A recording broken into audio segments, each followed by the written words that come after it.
I'm a film director. One of my early films called Highway 61, and it was a story of this famous musical road that runs between New Orleans and Thunder Bay. And I'd never been there. I borrowed some money off a friend, and I had enough money to sort of get on the train, go to New Orleans and get back.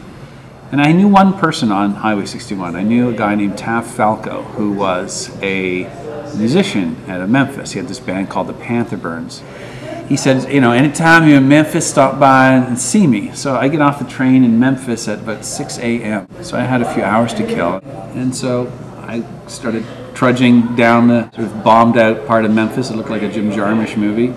And I walk a few blocks, and I see this guy standing on a street corner in a leather jacket. And I get a little closer to this guy. I walk up about as close as I am here, and I realize I'm looking at Joe Strummer from The Clash.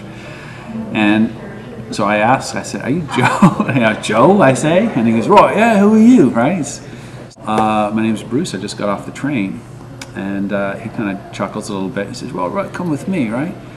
So he takes me around the corner, and on the street is a cube van and a couple of people standing on the sidewalk. And I'm trying to process this in my head. I can't believe I'm walking with Joe Strummer at 6 a.m. on a Memphis morning. Before I could sort of ask too much more, he introduces me to these people. He says, "Right, this is Bruce. He just got off the train." And they start laughing, and I'm thinking something's wrong with me. I've got spaghetti sauce on my face or something.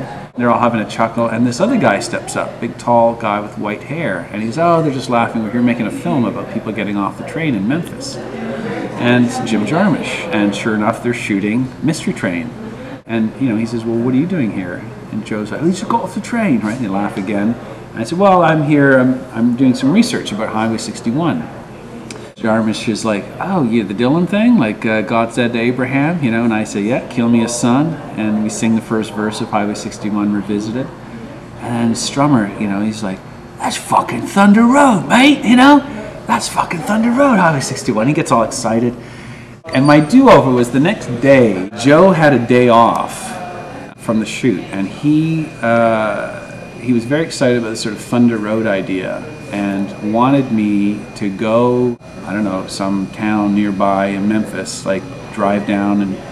But I didn't go because I had this special train ticket that allowed me a certain kind of time and direction, and I couldn't take a day or whatever, an overnight thing, which Joe was proposing.